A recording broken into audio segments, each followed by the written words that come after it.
দর্শক, খুলনায় যে হরিয়াল পাখি আছে এটা আজকে প্রথম দেখলাম। আমরা বাংলাদেশের যত ওয়াইল্ড লাইফ ফটোগ্রাফার আছে প্রত্যেকের ফটোতে আমরা হরিয়াল পাখি দেখি, বিশেষ করে সুন্দরবন সহ দক্ষিণ অঞ্চলের ভেতরে আপনার আহ, এই জিনেদা, কুষ্টিয়া এই অঞ্চলে কিছু হরিয়াল দেখা যায়। আর তাছাড়া আর বাকি সব চট্টগ্রাম, সিলেট এই অঞ্চলে।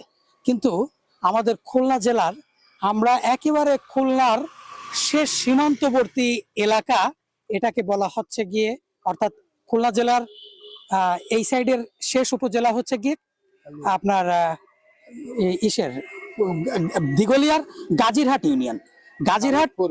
গাজীরহাট ইউনিয়নের পরেই হচ্ছে গিয়ে আপনার কালিয়া উপজেলা, এবং কালিয়া উপজেলার একটি ইউনিয়ন গাজীরহাট লাগোয়া হামিদপুর ইউনিয়ন। হামিদপুর ইউনিয়নে চমৎকার একটি বটবৃক্ষ আপনারা দেখতে পাচ্ছেন, এটা বিশাল, এবং এর প্রায় শাখা প্রশাখার সংখ্যা প্রায় 20টিরও বেশি। আমরা গণনা করেছি, হয়তোবা দুইটা একটা এদিক হতে পারে। তো এখানে এত পরিমাণ হরিয়াল, তো অন্য কেউ এত পরিমাণ হরিয়াল একসঙ্গে দেখছে কিনা জানি না, আমি দেখছি। এখানকার একজন স্থানীয় বাসিন্দা, আপনার নাম কি মুরব্বী? আমার নাম মোহাম্মদ নূর ইসলাম বিশ্বাস। মোহাম্মদ নূর ইসলাম বিশ্বাস স্থানীয় বাসিন্দা। আমরা ফটো তুলছিলাম, তিনি যাচ্ছিলেন এবং তিনি বলছিলেন এই পাখিটার নাম কি? এই পাখিটার নাম আমাদের এই গ্রাম্য ভাষায় বলে খড়িয়াল গুগু। খড়িয়াল গুগু। খড়িয়াল গুগু মানে এই পাখিটা আসলে গুগুর মতোই দেখতে।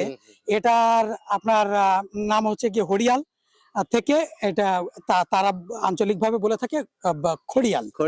যেমন খড়িয়াল গুগু বলে থাকে। যেমন আমরা ওই যে নদীতে বাস করে, ইদানিং আমাদের এই নদীতে আসছিল ঘড়িয়াল, অর্থাৎ কুমিরের যে আরেকটা মতো প্রজাতির লম্বা মুখ, এই ঘড়িয়াল থেকে যেমন আমরা আঞ্চলিক ভাষায় অনেকে এটাকে বলি ঘড়িয়াল, তেমন এইটা আবার এই হরিয়াল ঘুঘুটা আঞ্চলিক ভাষায় সংক্ষিপ্ত হরিয়াল নামে নামকরণ হিসেবে এই অঞ্চলের মানুষ চেনে। তার মানে এই অঞ্চলে এই ঘুঘু আপনি কত বছর ধরে দেখছেন? এই আমাদের এই গাছে প্রায় আসে এরা, ওই ফল পাখি গুলি মাঝে মাঝে এরা খেতে আসে। এই মৌসুমটাই হচ্ছে গিয়ে ফল পাকার মৌসুম, বিশাল।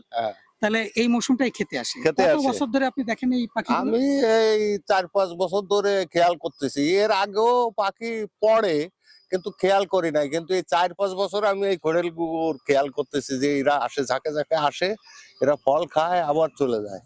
তাই আপনাদের এদিকে এদেরকে কেউ শিকার করার চেষ্টা করে না?